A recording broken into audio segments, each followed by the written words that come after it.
That is the hardest part of that ring. For the hardest part of the ring.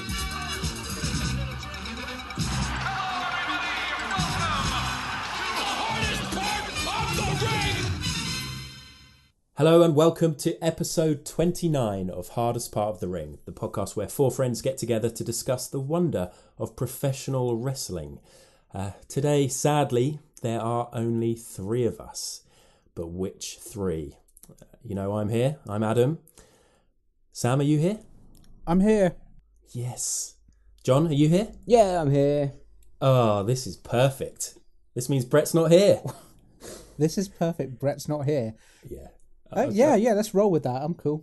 I thought I'd be harsh. You've got to be harsh to the one that's not here. Unfortunately, Brett is away on holiday. He's actually in Lenexa in Kansas, which is where Baron Corbin was born. I heard his last thing he was doing was a little tour of Baron Corbin's schools and visiting the boxing clubs where he started his career and just doing a little tour of Baron's life because he's such a super fan. So that's pretty cool. Besties forever. Yeah. This podcast is going to be a bit of a different one because we're in the middle of a quiet period at the moment in terms of WWE shows, which is so rare. There's actually going to be 6 weeks in between pay-per-views. That's mental. Yeah. Yes, it's a long time. It's a very, very long time. So we thought we'd take the opportunity to do something a bit different, as I said, and have a bit of a catch-up on what's going on around the world of wrestling at the moment. Often we say privately that it's annoying that we don't get to talk about some of the other stuff when we're just talking about pay-per-views and the top fives and things. So we're going to talk about the latest news, discuss some recent shows, and then answer some weird and wonderful listener questions.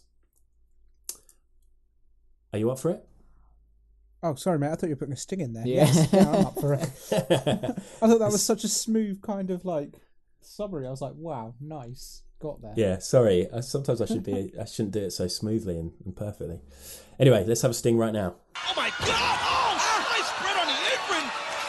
So first up, we're going to talk about the latest news. In particular, a couple of things, a couple of big stories that we wanted to touch upon. Firstly is the news that WWE are looking to extend the length of their pay-per-views from 3 hours to 4 hours.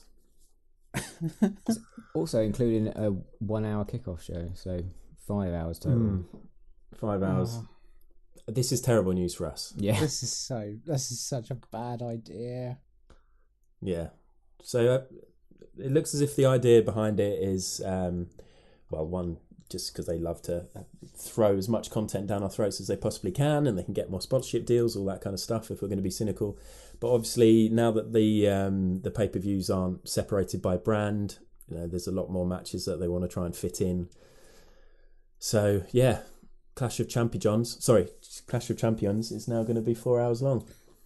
I mean, this just feels like WWE leaning into their biggest problem at the moment, which is oversaturation. And it's just like, rather than trying to address it, maybe looking at an off-season or using different rosters or whatever, it's basically just, nope, make it longer, make it bigger. And it's just so bad. So bad. Yeah, it also probably means the only matches we'll get on pay-per-views will be title matches. Probably won't be any of the sort of just generic, like, good feud matches. Like Miz versus Daniel Bryan, for example. If that's not for a belt, I mean, that will have to be on a pay-per-view. But Yeah. So you think it's just going to be 4 hours of all the titles on I think about how many titles there are. There are 2 women's titles, heavyweight champ, universal champ, 2 tag titles, intercontinental title. I mean, thankfully, Brock Lesnar is doing us all a favour. yeah.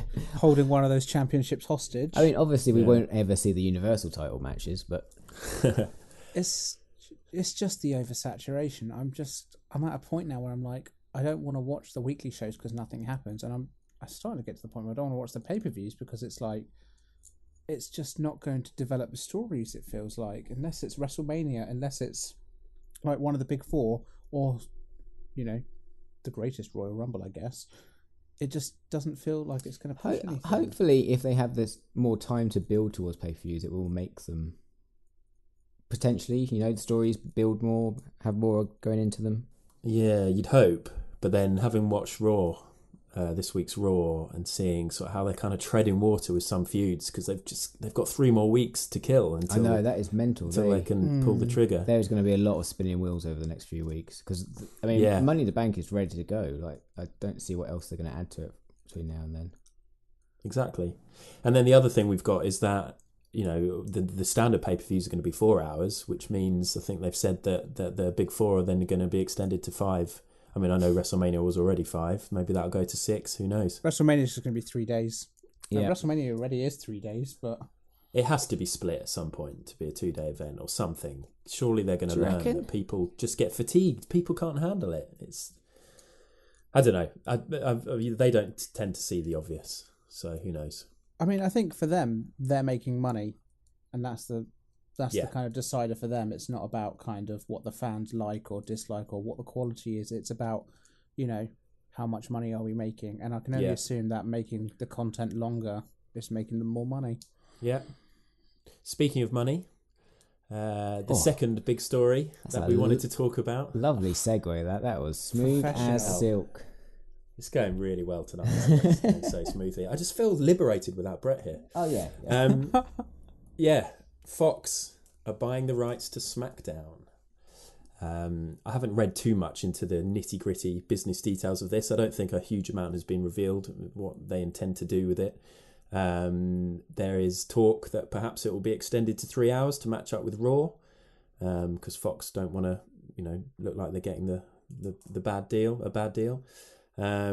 Maybe I thought could be potential that they might actually remove the brand split as well. Some people have said online that they're going to want to have all the top names on I've Fox. seen that, and I just don't see how that could possibly be possible with the amount of people they've got at the moment.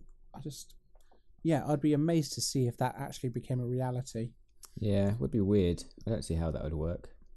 I mean, what I would say is I think SmackDown has the much, much better roster at the moment. Really? No Monday Night Rollins? Okay, so yeah, you're missing Rollins, you're missing Balor, Braun. Balor and Braun. But, I mean, AJ, Daniel Bryan, The Miz, Samoa Joe. Big Cass, Samoa Joe, Big Cass. Big Cass. Don't add Big Cass to that list. You can't include Big Cass on that list. I know you like him, but he's not quite that level. He's nowhere near that level. No, he isn't. He's out injured again anyway, isn't he? So yeah, classic. Another rumour I've seen is that they may well be moving SmackDown to Friday nights. Yeah, I saw that. I don't know, maybe that's bigger time in America, but obviously in the UK, Friday night TV is usually nothing because everyone's usually out Friday night. Yeah, I mean, am I right in thinking that SmackDown was on Friday nights and they moved it to Tuesdays? Yeah, it used to be. It seems to always be kind of like shuffled around. It used to be recorded on Tuesdays, didn't it? And then it went out on a Friday. And obviously they're talking about how if that was to happen, that would affect things like WrestleMania weekend quite a lot. What are they going to do? Are they going to move Hall of Fame to the Thursday? Or are they going to just make that shorter and have it before? Because I quite like the idea of WrestleMania weekend having the SmackDown Friday night to then lead into WrestleMania. Yeah, then Raw on the Monday. And then, but imagine how much wrestling we're going to have to watch to be able to do the podcast the next week. And also, we're going to have to go around to each other's houses just to go back to the extension of the pay-per-views. When WrestleMania weekend comes up, we're going to be watching WrestleMania for 6 hours. Then we're going to have to try and podcast about SmackDown and WrestleMania and Raw. It's going to be crazy. But we shouldn't complain. We could always quit. And that's it for the podcast, guys. Thank you very much for listening. It's been a good run. 29 episodes. It's quite interesting, this Fox buying SmackDown, though, because it will make the power dynamic between Raw and SmackDown quite interesting. Because they've paid so much for it, and they will get you'd think they'd probably get a lot more viewers on Fox than they would on USA. Yeah, I think so too. It's just, I mean, I'm wondering, I don't ever remember there being this much kind of hubbub or kind of interest when SmackDown's been moved around previously, because it always seems to be kind of moved about for kind of every few years or so. Yeah, I don't know if it's necessarily it moving around that's a big story. It's just the fact that obviously Fox has bought it. Yeah, Fox is such a huge network. Yeah, sure. Well, it's their most factually accurate program on their TV now. So boom, like it. I also saw somewhere that WWE actually turned down a third larger bid for SmackDown. Oh, really? Yeah. They didn't say who it was. Imagine. It's BBC One. No, it would probably be someone like Facebook or maybe Amazon, I'd have thought. Potentially. Yeah, actually, they had the Mixed Match Challenge stuff on Facebook, didn't they? On Facebook Live. I don't know if that was them teaming with Facebook or they were just trying it out themselves, but you never know. You never know. Interesting. Okay, well, I think that's, the two big news stories totally dealt with. Every angle covered. Nailed it. Yeah. So let's move on to a little roundup of recent shows. So we're going to talk a little bit about shows we've been watching on the telly and also a couple that we've been to. So just to stick to WWE initially, obviously on Raw and SmackDown at the moment, we're on the build to Money in the Bank, as we mentioned. At the moment, we've got, the two Money in the Bank matches lined up. We've got the AJ versus Nak Last Man Standing. Which I'm looking forward to. Ronda Rousey versus Nia Jax. We can talk about these in more detail if we want to, but just to go on, we also have Asuka versus Carmella, Roman Reigns versus Jinder Mahal, the Bludgeon Brothers versus the Good Brothers, and Bobby Lashley versus Sami Zayn. That's got pre-show written all over it. There are some pre-show matches on that, like the Good Brothers versus the Bludgeon Brothers. There's no way the Good Brothers are going over there. Yeah. Who do we think is going to win each Money in the Bank match? That's a tough one. Do you want me to read the competitors? Yeah, go on. All right, so in the women's, we've got Ember Moon versus Charlotte versus Alexa Bliss versus Becky Lynch versus Natalia versus Lana versus Naomi versus Sasha Banks. So just the entire division, really. Yeah. I personally hope Becky Lynch. Surely it's her time again. Yeah, I think she's due kind of a push. Yeah, that good. I'm going for Sasha Banks. She won the gauntlet match. Was it yesterday? Yeah. I love Sasha Banks. I don't know if they are pushing her much, but I think she's great. I'm wondering if they're going to push Ember Moon. She's kind of the most recent big call-up. She's been great, actually, since she's come up.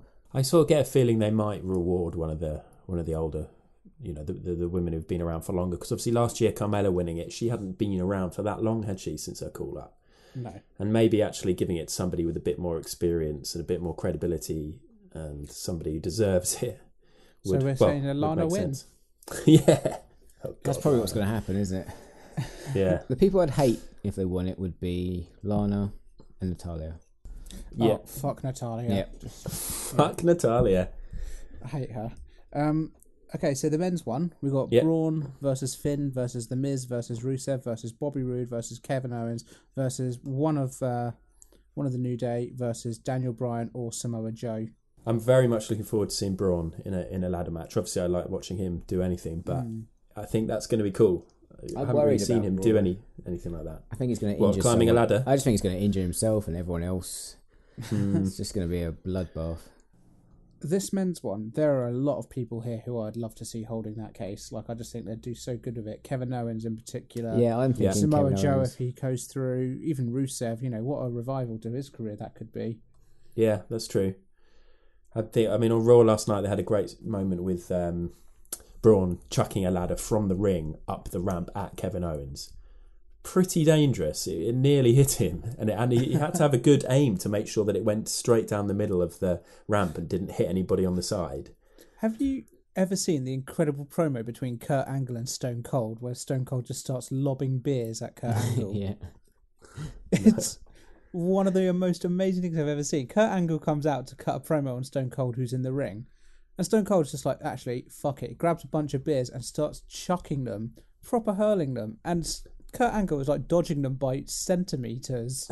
It's so good. He's proper lobbing them as well. Oh, I'll have to check that out. Who's your pick to win that then, Sam? If you had to pick one of them, I think Samoa Joe is going to take out Daniel Bryan and he's going to go on to win the whole thing. Okay. Interesting. Oh, I'd take that. That'd be cool. What else have we got on that card? So AJ versus Nak. Yeah. Or Shin, as just Michael Cole calls him. Yeah. Last man standing match. I mean, it's going to be good. The booking's been pretty rubbish for this match, though, isn't it? I mean, the matches have improved, but the actual storyline and booking's been I know all the low blow lackluster. stuff. Yeah. Low blow stuff isn't popular, but the wrestling has steadily improved. Yeah. It has done. I think kind of seeing how this feud has played out is sort of like an indication that sort of just because you have the top talent from New Japan doesn't mean it makes it a good show, is what I'm starting to come to the conclusion of. Like, I feel like AJ's been off the boil for quite a long time now, and I'm not sure if Nakamura's ever really got started in WWE. Like, I feel like there's been flashes of it, and it's never quite been, peak Nakamura, I suppose. I do feel like that is coming now. I think we're in the middle of it. I mean, I've enjoyed all the count out matches and the matches that haven't ended properly or that people have thought have heard crap endings. I've enjoyed them all. I'm really into it, but Fair enough. I understand other people's perspectives. I'm definitely enjoying heel Nakamura. I think that was a good choice. I don't feel like I'm kind of getting what I was kind of Hoping. I don't feel like I'm getting the atmosphere that I was enjoying with New Japan from this, and I'm just wondering if it's just to do with the way WWE are handling them both. Yeah, maybe. Yeah. I mean, they are actually wrestling. Their matches have been quite New Japan-y. They've not been very WWE style, or certainly not too much. I suppose they're in between, aren't they? Actually. Yeah, I mean, I'm wondering if it's more to do with just like the amount of promos that they need to cut between things and just all of that, and it's just a little bit like, I just want to see you two fight, and maybe a couple of press conferences. Yeah, for sure. I feel like that's kind of good. one of the things that's putting New Japan so far ahead of WWE in entertainment for me. Yeah, and we've got 3 weeks left till the main event. Obviously, we're recording this on Tuesday, so we're not going to be able to talk about what's happened on SmackDown this week yet. So you never know. They might be able to ramp it up. Yeah, I mean, I kind of feel like, you know what, we've got 3 weeks left, so we're going to inevitably have some kind of contract signing and definitely. just all of that kind of. But we love the contract signing. Lovely bit of admin on TV. Oh, exactly. Bit of admin on a rickety old table with a big cloth over it. Yeah. It's the only reason I watch wrestling these days. What do we reckon with Nia Jax and Ronda? Well, Nia appears to have gone full heel now. She was basically being a heel last night on Raw. Oh, okay. She came out for a squash match, and Rousey came out to be on comms, which is obviously a terrible idea. And she didn't do particularly well. She didn't have much to say, but she didn't do great. And then Ronda was basically she grabbed the other competitor and said, "Look, put me in an armbar, and I'm going to show you what I'm going to do to Rousey." And was just being really sarky and just playing the heel. Which is strange, given that it was only a couple of weeks ago that she was the victim in a bullying storyline. Yeah, it looks like she's going the Big Show route of heel and face fickle turns. world of wrestling. Every Tuesday. Yeah. I don't know who's going to win this. It feels too soon. Yeah, it does It feels feel far too soon for Ronda. What's It does. what's this kind of booking? What are you guys doing? I guess it's because they didn't think they could put her in a ladder match, and there's no one else they could wrestle her. I mean, they felt they could put Lana in a ladder match. Well, trouble is, Lana's got more experience than Rousey.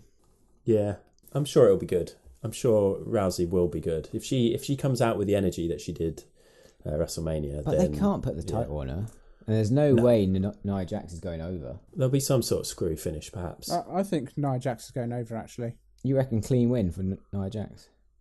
Actually, I don't think so now. No. There's going to be some interference or something. Maybe Stephanie. Yeah. I tell you what, I like not knowing. That's the one thing I would say in its favour. I like not really knowing where they're going with this. I feel like that's always a positive. Yeah. So, I guess we'll wait and see. Seems like a strange match, though. It does, Yeah. doesn't it? Yeah. Okay, let's move on. Don't need to go through every single match for Money in the Bank. We wanted to talk a little bit. John and I were getting the train back the other day from Progress, which we'll talk about later. Not just the train journey, but the event itself. And we're talking a bit about what's been going on SmackDown recently, and specifically Sami Zayn and the storyline that he's got himself caught up in with Bobby Lashley and the whole Bobby's sisters that they had a couple of weeks ago, 2 blokes dressed up as women, and then also linking this to Big Cass beating down the dwarf Daniel Bryan just a few weeks ago as well. And we were sort of speculating about how, is this basically an unwelcome return to the old days? Sam, what do you think? I mean, I hate heightism in any form. It's abhorrent, and you should be ashamed of yourself, Big Cass. Well, actually, weirdly, there's a rumor going around that he wasn't meant to beat up the little person, and he did, even though Vince asked him said to not to specifically, and that's why he's got loads of heat. He was supposed to do like one punch or something, or like one thing, like, and then he carried on beating him up. So sorry, Lashley's sisters are in drag, or are they? They're all just some local talent dressed up as women. Badly dressed up as women. It is a horrible storyline. It's one of the worst segments WWE. I've ever seen on Raw, and I have seen some absolute shockers, and this is one of the worst. That's so disappointing. So disappointing from Sami Zayn. I expect better from you. Well, I bet he's doing pretty well, isn't he? He's had a good run over the last few months.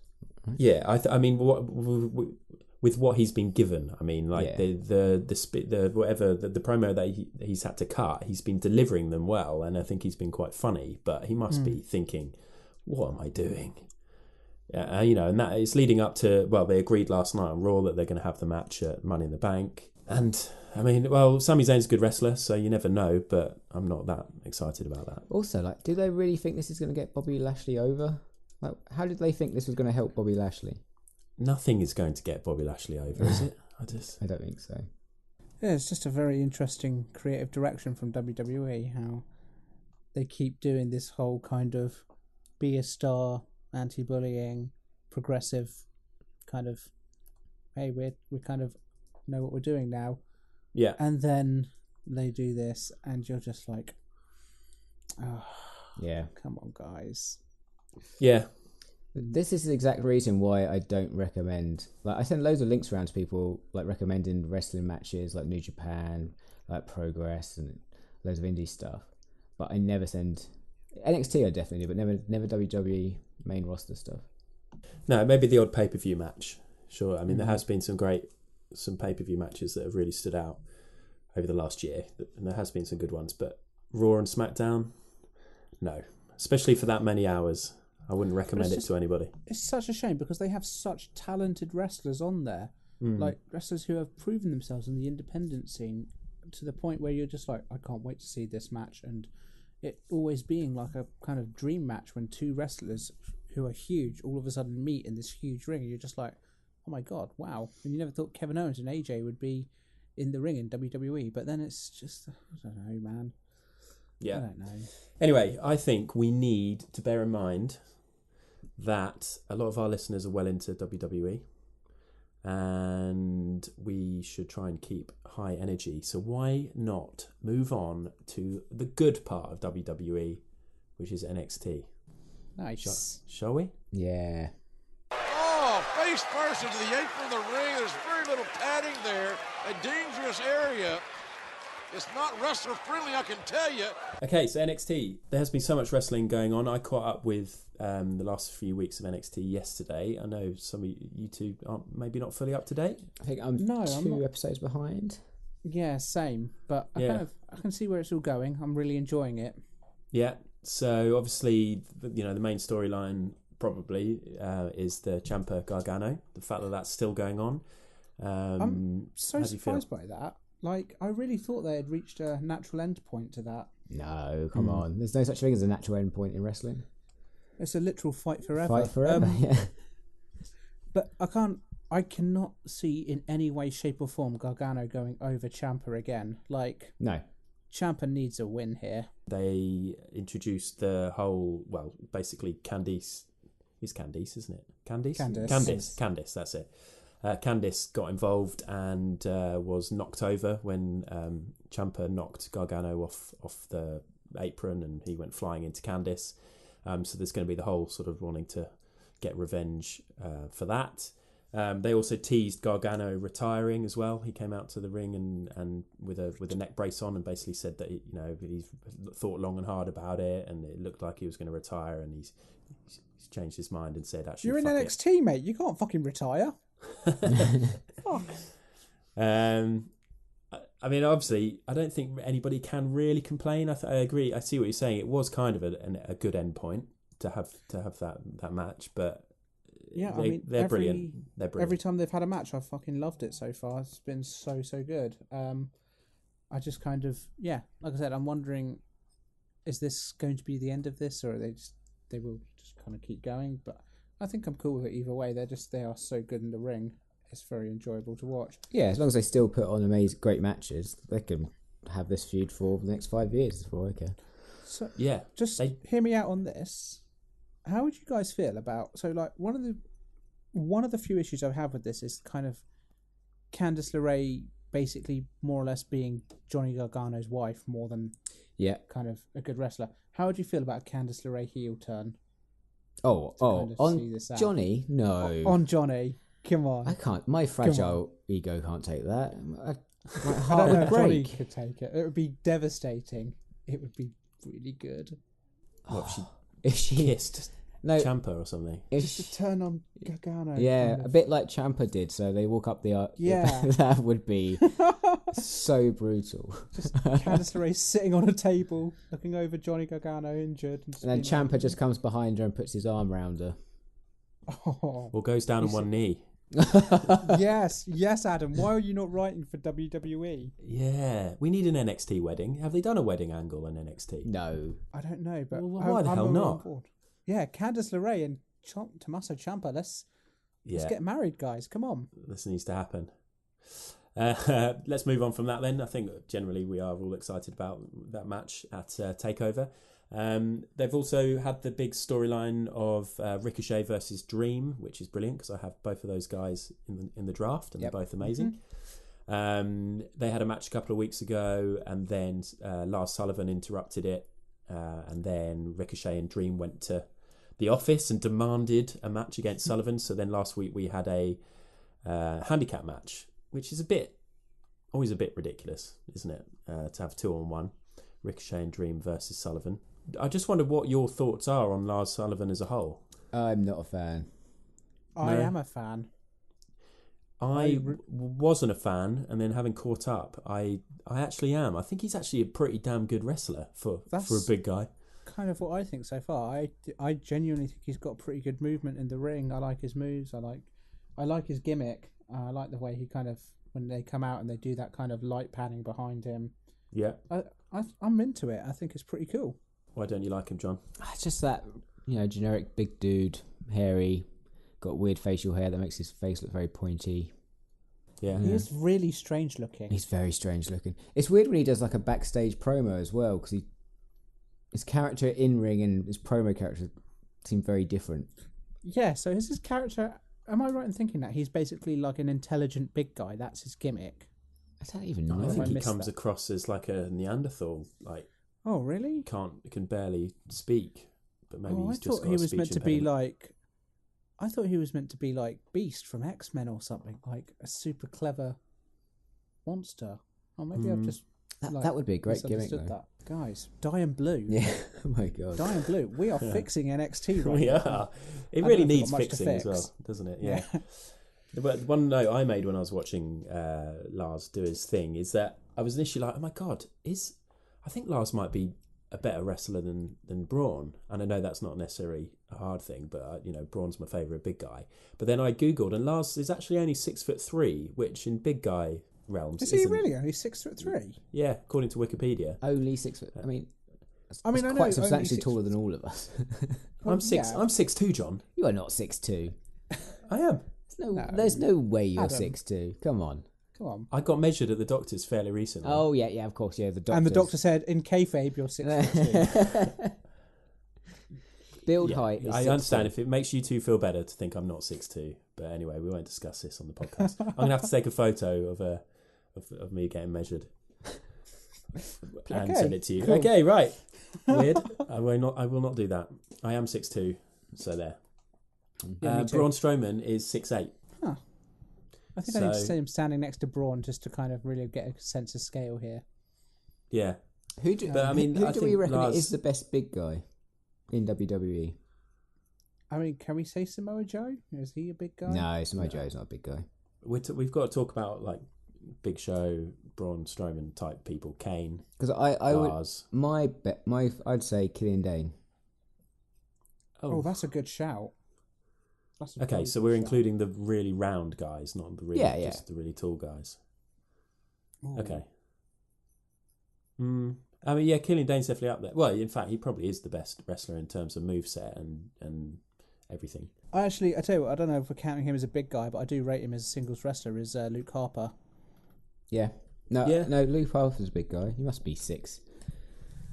Yeah, I think he is actually. He's pretty massive. Find out. I'm looking it up right now. Find out. Come on. Google it live. This is good for the Live pod. Googling. Here we go. He is. How tall's he going to be, everybody? 6'5". Boom. Hey! So he's taller than Lars Sullivan. Yeah. Allegedly. Yeah. But anyway, the thing about Lars Sullivan is the freak accident, it looks pretty good. It looks better than the running power slam that Braun does. And then he also does that move where he kind of chucks, like gets somebody on their shoulder, chucks them in the air, and then catches them and slams them. Yeah, that cool. Looks really good. Mm. In that ladder match, he didn't look out of place at all, and that was a superb match. No, these are actually good points. He does always look really good in the ring. He is surprisingly good. I think they're doing the right thing with him. They're just sort of taking their time, just kind of building him up, putting him in some matches. I like the way they introduced him as well, the tag team stuff. I thought, just decent. Yeah. Enjoying and obviously, I think the Ricochet and Velveteen Dream feud is something that we're going to see develop further along the next couple of weeks. Hopefully there'll be a match at TakeOver or something, and they're just two brilliant guys to watch. So maybe we can talk about that more later down the line. Just lastly on that, we know that we're going to have a match at TakeOver between Shayna Baszler and Dakota Kai. One of the weirdest feuds I've ever seen. I've quite liked what I've seen so far.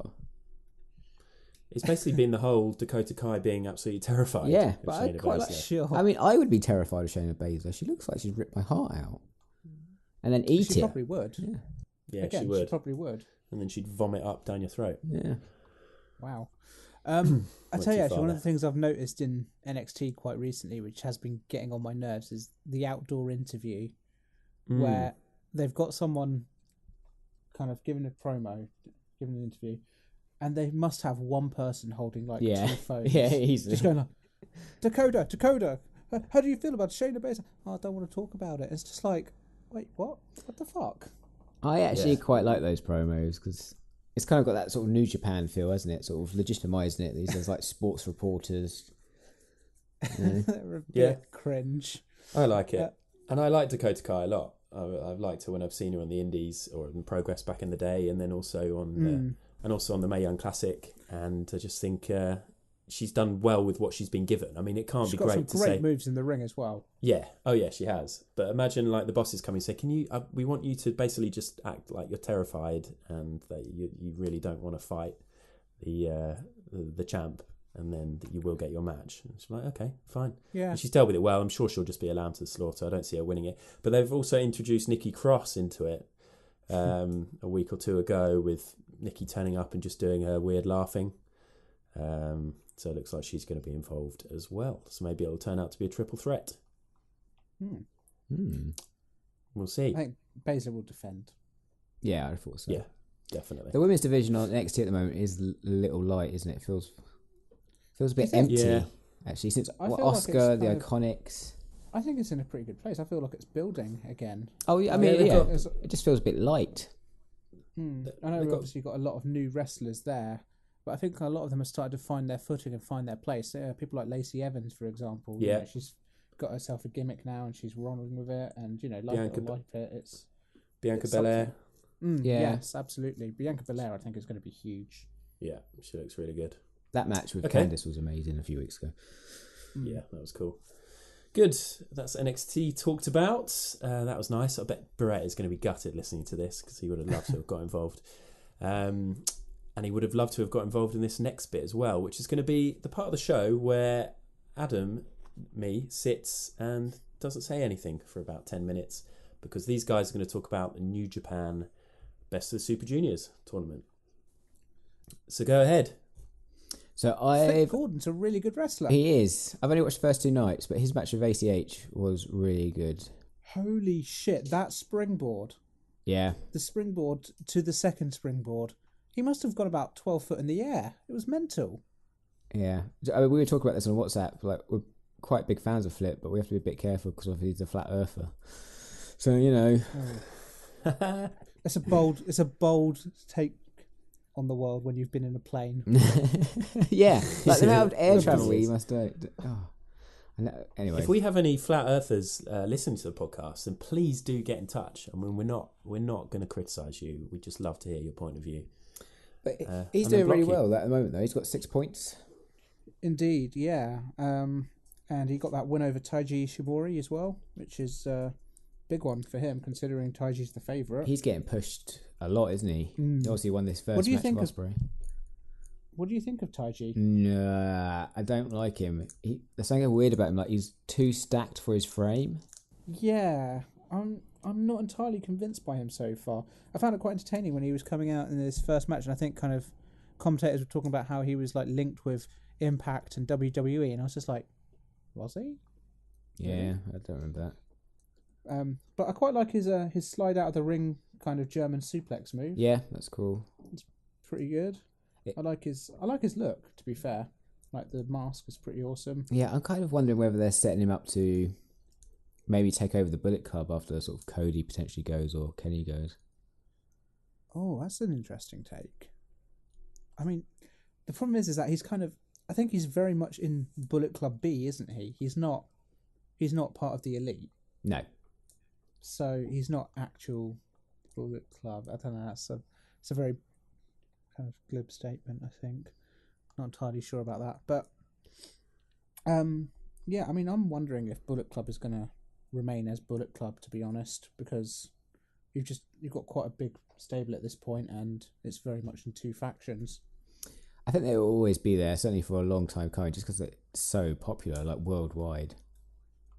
Like merchandising, you know, what's that merch in Target and stuff. Block B. How are you? Who do you think is going to be taking that? I think Mighty Skull's going to make a late push. I could see that. I would enjoy a Taiji Ishimori Mighty Skull final. Yeah. I think that would be probably one of the strongest choices they could make. I'm thinking Hiromu Takahashi, obviously. Yeah, kind of, love him. I reckon he's a likely winner of that block. Yeah, just so far, really enjoyable, as per always with Best of Super Juniors. Although I can't believe Tiger Mask has won so much so far. It's an interesting choice, that one. I know. Obviously, he's a legend and he's been Tiger Mask for a long time. Oh, but I mean, I watched his first match on night one, and it wasn't great. Yeah, I mean, there definitely are a few hanger-ons in this tournament. Tiger Mask obviously getting 6 points is a bit strange. Obviously, Yo and Sho aren't really going to be pulling up any trees. I hate Roppongi 3K.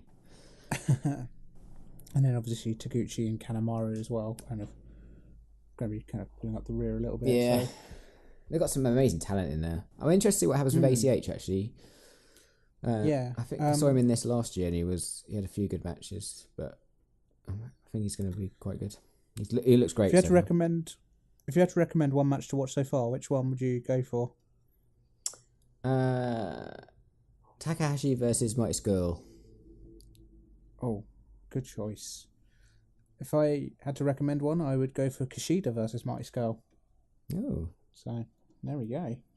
And we both were massive Mighty Skull fans, but we've picked. Yeah, he's put on some good matches so far. So good on him. It's nice to see. Of course, it's with Kushida, who's amazing, though. Yeah, so. Kushida is so good. There's so many good wrestlers. Yeah. Actually, I tell you, I also really enjoyed Will Ospreay versus Bushi. Oh, okay. I haven't seen that one yet. Worth checking out if you want to see a man hold a bunch of mist in his mouth for 15 minutes. Impressive skill. Ospreay's just on fire at the moment, though. I think he's one of the best wrestlers in the world at the moment. Top 3, easily. Yeah. Yeah, I think that's a fair shout. And yeah, nice. We're going to tag you back in, Adam. Yeah, there you go, Adam. Yes. Welcome back. That's the first podcast where I've officially sort of zoned out for a while. Which is, I've realised, not because it wasn't fascinating what you were saying, but obviously haven't watched it, and I've still struggled with some of the names. Obviously, I know the big ones. It's ridiculous because obviously we watched Wrestle Kingdom. We did a podcast about it. Go back and listen to that if you want to. And I think at the end, my takeaway was, now I'm a New Japan fan, and I'm going to watch loads more.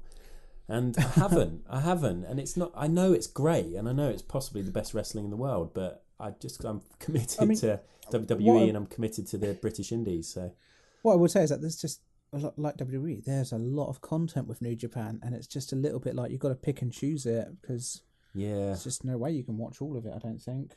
I do, and I know I could ask you guys for recommendations, and I know you recommend matches anyway. I tend to be a bit of a fair weather, I go for the big matches, and I love Ibushi, and I love Naito, and I love obviously Omega and Okada, and but I know there's other talent there too, but it's just I don't really have room for it at the moment, and I think my wife might not be too happy if I start trying to introduce even more wrestling. Yeah, there is a lot. Vast world of it. There's a lot out there at the moment. There is a lot, yeah. Speaking of which, let's move on to these shores, and specifically Progress. John and I went to Chapter 70 on Sunday, and we'll talk about that in a minute. But first of all, obviously they've had their massive... they've had a few massive shows recently. They had their Super Strong Style 16 held at Alexandra Palace, and then literally, what was it, a week after or 2 weeks after, they had their massive event in... Manchester, as well. I haven't watched that yet. That's only gone on demand fairly recently, so we're not going to talk about that. But Super Strong Style, Sam, you won't have watched this, will you? Nope, I'm tagged out now. Yeah, okay. Well, this is awful because I zoned out of your bit, and I'm expecting you to listen to this. Okay. And you probably will because you're more of a professional. But in terms of recommendations, and you'll be on board with this anyway, but, I mean, do you know who won it, Sam? Nope. Yeah. I don't think it's too late for it's. I don't mind. Too early for spoilers, is it? If you don't want to know what happened, listeners, then fast forward 20 seconds or so. But Zack Sabre Jr. won it, which means that he had 4 matches across the tournament, and each of them were absolutely brilliant. Specifically, I think that the first 2, the opening match was with Chuck Mambo. Your favourite? Yeah, I don't think I've been down about him on the pod because we don't ever talk about Progress or Riptide much, do we? No. But I think you're warming to him, aren't you? I think you're slowly coming around. There's no doubt that he is getting much, much better. And you can see that he's putting in loads of effort. I mean, he's totally ripped. We've pointed that out a couple of times. And he's obviously working really, really hard. And I think it's cool that Progress rewarded him with a match in Super Strong Style.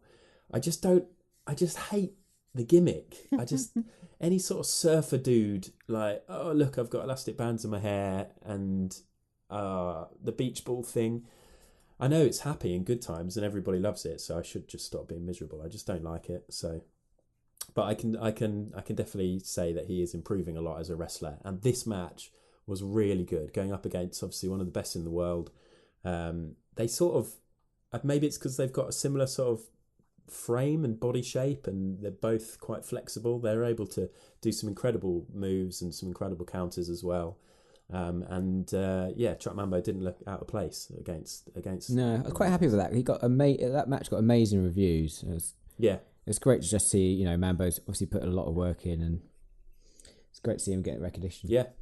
Good on Mambo. Yeah, I'd recommend that match. And then in the next round, he came up against Zack Sabre Jr. came up against David Starr, another one who none of us disliked, but we're just more and more just getting on board with, realising how not only is he hilarious and really charismatic, but he's really talented. David Starr is one of my biggest regrets that I didn't draft. Yeah, he's so talented, that guy. He's got everything. I feel the same way after Super Strong Style. The matches he was involved in, particularly this one against Zack Sabre Jr., were just superb, and he's brilliant. And we're going to get to see him at Riptide, so that's good. And then other matches, I think in the second round we had Cassius Ohno against Tyler Bate. That was particularly good as well, sort of seeing Tyler Bate as almost the underdog there. That was especially good. And the highlight probably of the whole thing, in terms of the biggest pop, or the thing that gave me goosebumps, was the return of Will Ospreay coming back to set up a match with Jimmy Havoc at Wembley. Oh, I need to watch that promo after your recommendation. I need to watch that. Yeah. So, yeah, Havoc had the hardcore match with Joey Janela, which was, if you're into hardcore matches, I think it was a good one. And then he did this great promo about being underappreciated in Progress for the last couple of years. And then Ospreay comes out and they talk about how they basically built Progress, the two of them, how their feud is the defining feud of Progress history, and how it's time they need to have a match up again. And then they announced it for Wembley. And honestly, Ospreay was phenomenal. He was so good on the mic. And I'm so pumped for that. And we're going to see it live. That's in December, is it? Ooh, September? I think it's September. Yeah. Cool. You've got tickets, Sam. I know. We've all got tickets. Yeah. We've all got tickets. I thought it was in December. Whoopsie. We'll all be there. We've got good tickets too. I think we're in like the second or third row, which is good. Yeah, so Super Strong Style was great. Definitely go back and check some of that out if you haven't seen it already. Obviously, it's 9 hours of content, so it was quite tough to get through all of it. Some of the added on matches that weren't part of the tournament were a bit difficult to get through, but still some fun stuff there. Continuing with Progress, we had Chapter 70, as I said. John and I went to Progress for the first time, our first Progress show, first trip to the Electric Ballroom. So weird, wasn't it, to go there after seeing so much Progress, to actually walk into that room and be there. It's a room I've been into quite a few times because I've seen quite a few gigs there, but it's weird seeing a wrestling ring in the middle of the sort of floor area. Yeah. It kind of felt like, having watched every single chapter over the last couple of years, it just felt really special to go in there. Do they still ask if it's like your first Progress? They do. Did you stand up? We didn't. Yeah, of course. I mean, yeah, we did.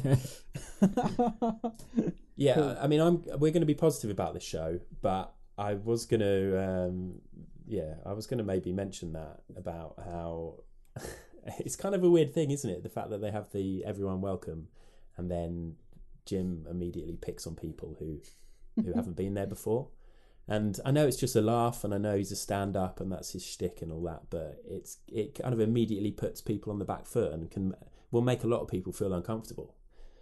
Sure. And they try and say they're all inclusive, which they are in many, many ways, but I just find that a bit uncomfortable, as I said. But anyway, to be positive, this was a show celebrating the 40th anniversary of the Electric Ballroom. First opened in 1978, so they based the show in that year. And it was weird because obviously they kind of said that none of it was canon. They had wrestlers coming out with different names and different gimmicks. They had traditional faces that we were able to boo and heels that we were cheering for. And it was crazy, wasn't it? Yeah, it was really good fun. I enjoyed myself so much. Laughed a lot, actually. Yeah, some really crazy matchups. What would you say was your highlight? It's got to be Travis Banks and TK Cooper coming out as the Sheep Whackers.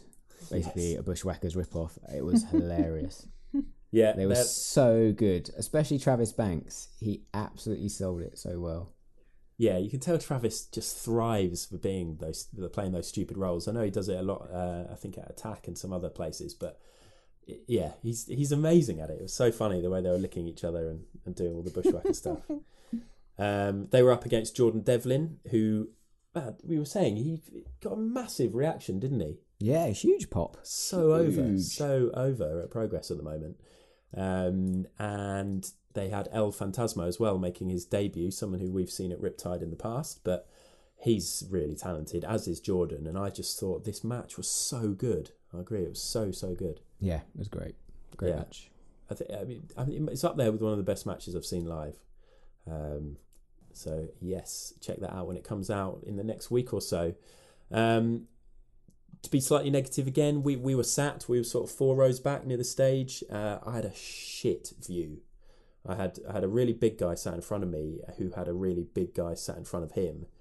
And it meant that I couldn't see the middle of the ring really, and I was having to lean around a lot. And I just think next time, as we discussed earlier, being 6'7", I should probably just stand from now on. So we can bask in your glory. Yes. So that is progress done. We're flying through all these different places and promotions like Total Pros. So next up, last up in the review of latest shows, well, we're actually going to talk about an upcoming show, which is the Riptide Rumble coming up on Friday, which is the 1st of June at the Bright Helm Centre in Brighton. It is, as it says on the tin, a Royal Rumble style event. They're going to have a 30-man Rumble match. They've announced 15 of those wrestlers so far, including TK Cooper, Chuck Mambo, Drew Parker, Amir Jordan, and a load of others. And then they're going to have 15 surprises. And I'm pumped to see a Rumble up close. Yeah, so this will be the jealous. first Rumble I've ever seen live. Yeah, It's going to be fun. it's going to be Also, chaos. the remaining of the card is absolutely stacked. It might be the best card Riptide have done. Yeah. You got White Wolves versus Grizzled Young Vets, Candy Floss versus Sami Zayn. Candy Floss, first match back from Japan. Spike Trevay versus Mike Bird, that'd be great. Sexsmith versus David Starr, that'd be amazing. Yeah. And then obviously you got Havoc versus Ginny Part 2. Yeah, in a no DQ match. Yeah. Which, if you were there for the last event, seeing what happened with the table at the end, that should be pretty interesting.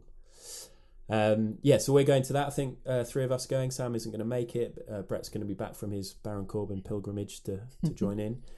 Tickets are available, as Riptide are friends of the pod. We're not getting paid for this or anything, but if you want tickets, then if you go to buytickets.at/Riptide Wrestling, then there are still tickets available for that.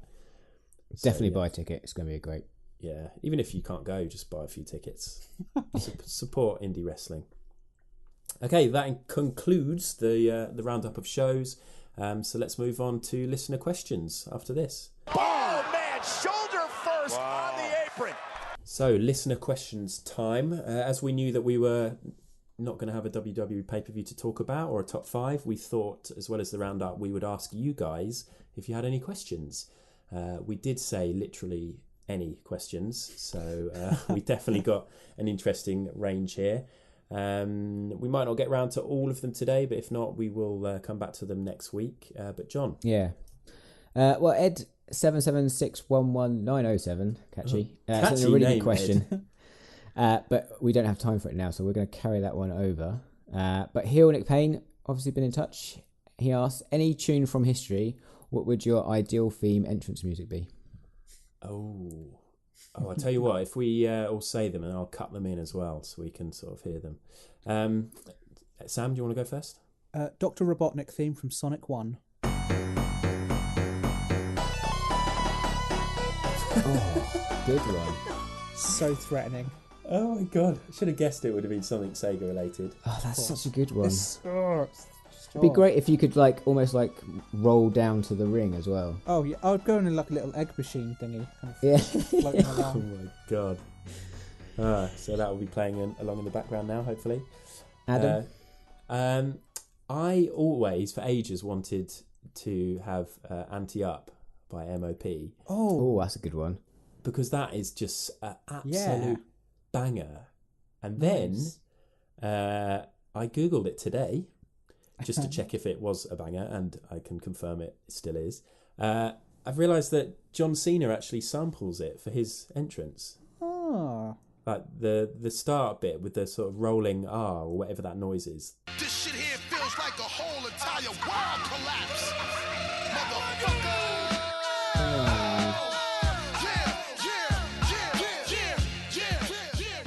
I didn't realise that. I can't do an impression. Yeah, it turns out it's actually sampled from Anti Up, so I can't use that now. So I'm going to go for one of my favourite songs, which you might give me grief because it's like some people might not know it or whatever, but it's Coldplay Snow. No, it's an At the Drive-In song. Ooh. Pattern Against User. Oh, good choice, mate.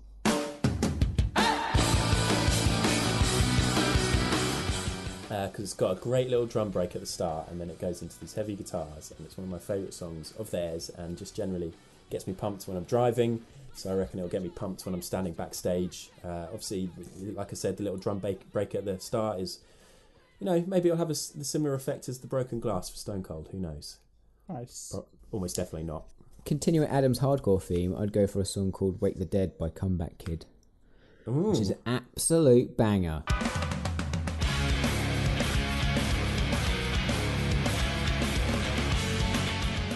Or I might go Elton John, Tiny Dancer. Oh, there we go.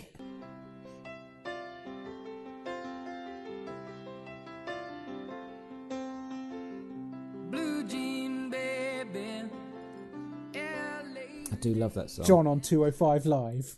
Yeah, just crying on my way down to the ring. Perfect. Oh my god. Okay, good choices. Who's up next? Who's up next? Who asked the question next? Will, Superkick. I'd like to know what you think your favourite wrestler, favourite flavour of crisps is, please. Oh god, serious business. Might be a bit too heavy for a podcast. This kind of conversation. I've got a good answer. I think I've got my answer for this. Okay, who go? I'll go Alexa Bliss, prawn cocktail skips. Yeah, I could see that. That makes a lot of sense. It really does. And just on that note, prawn cocktail skips are the best crisps of all time. Nope. We're done here. Yeah, we are, because that is the I'm truth. all about cheddars. Big They're cheddars. not crisps. I suppose skips aren't really crisps. I Anyway, think- Sam, quick. I think Baron McCorbin would be a McCoy's guy.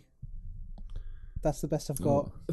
Okay, pretty terrible. Yep. But almost definitely better than my one, which is, I think, Braun Strowman's favourite flavour is hands and mustard. Hey, Uh, that's why he gets paid the big bucks. John, move on. Next question. Oh, speaking of Baron Corbin, Greg asks, what's the biggest thing each of you hate about Baron Corbin? his love of McCoy's crisps.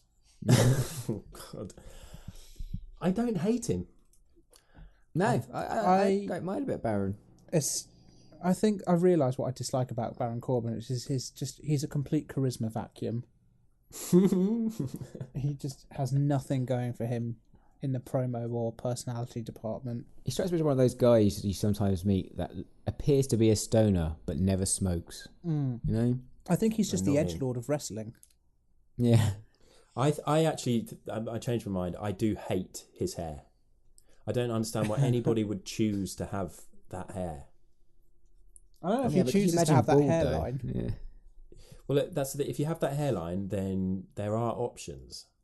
You can shave It would be great if he has a full head of hair, but he shaves it like that just to get heat. Oh my god, a little bit like one of the Legion of Doom guys who did that sort of inverse mohawk. Yeah. Okay, I mean, shame if Brett was here, he'd really be fighting Corbin's corner because he really. Oh, we'd be here for half We an don't hour. have 3 or- days for this. Yeah. Yeah. Anyway, Okay. so moving on. Yeah. Hill Nick Payne again says, who would win in a real fight between the four of us? Oh. I'm Me? feeling quite confident. No, come on, I've it's got to fight Brett. my corner. It's blatantly Brett. He's hard as nails. Yeah, I feel like if anyone attacked Brett, they'd feel really bad afterwards. And I think that Brett would happily just drop someone with a stunner. Yeah, his knuckles are just calluses Yeah, and other people's teeth embedded in them. yeah. I am 6'9", remember, so I could do some serious damage. This has been a good pod for you, Adam, because you've grown like 9 inches. Oh God, have I? It's all that talking about Baron Corbin. In all seriousness, Hill Nick Payne, we would never come to blows. We'd always talk it out and discuss our differences and finish with a nice big hug whilst we all wear our Hardest Part of the Ring t-shirts. I once put Adam in a figure 4 leg lock. I made him tap out. Let's continue. Okay, Okay, last up. question. last one. Dustily Duncan, you have to create a fantasy 6-man tag match.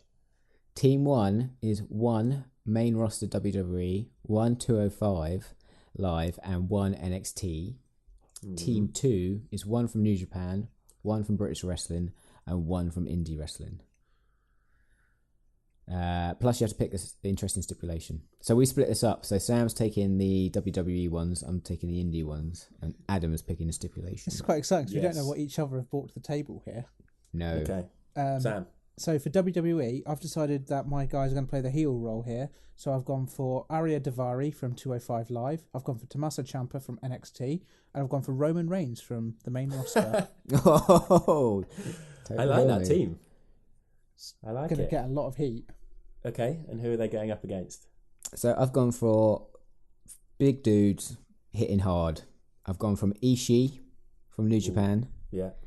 Volta from British Wrestling, and because we all love him, Matt Riddle. Oh my god. We've got heels, we've got faces. That is perfect. And do you know what the perfect stipulation is for those 6 wrestlers? Are you going to take it Cables, Adams and Flares? Yes, I am. It's going to have to be a Cables, Adders and Flares match. Did you say Adams? I did say Adams, I forgot. It's been 29 episodes. Fuck it. Let's change it. Cables, Adams and Flares match. I'm now involved. I'm the guest ref. If that doesn't make sense to you, then go back and listen to episode 1. I'm really sorry for shitting on your joke there. I didn't expect to actually get it. Absolute fuckhead. Fuck. Doesn't matter. It's still going to be good. Okay, that's it then, isn't it, for the questions? Thank you, everybody who got in touch. Thank you very much. As John said, Ed, your question was great, but it's quite a serious, long one, and we're going to have to give it some real thought, and we need Brett because he's got good knowledge, so he's going to help us with that next week. Brett is the smartest and the strongest of all of us. He is. Sam, you're not here next week, are you? No, I'm getting the fuck out of Dodge. You're going to Japan. He's got his move to New Japan. Yep, that's it. I'm going to be a young boy. Please let me... Oh, God. Please tell me you've packed your stickers. I have packed my stickers. Good. Okay, that is it for the podcast, basically. We'd usually do a little sting here, but fuck it, let's not bother. The next podcast is next week, obviously. We'll be back for something new again, because we haven't got a pay-per-view to review and we don't have a top 5 idea. We're going to do the first ever hardest part of the ring rewind, which is basically we're going to go back and find something classic to watch on the network, and we're going to review it.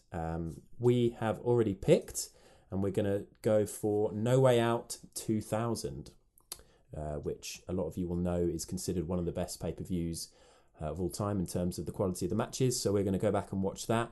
We'll probably try and mix it up a little bit and won't go through match by match necessarily, but try and make it a little bit different from our usual review shows. So you can look forward to that next week. Half an hour on Mark Henry versus Viscera. Yeah. We got a lot of time for Viscera now, now. haven't we? Come on, he's part of the pod now, Viscera. We're just going to be watching that match, imagining which bit we'd be chopping off him first to eat. I'm so hungry. Yeah.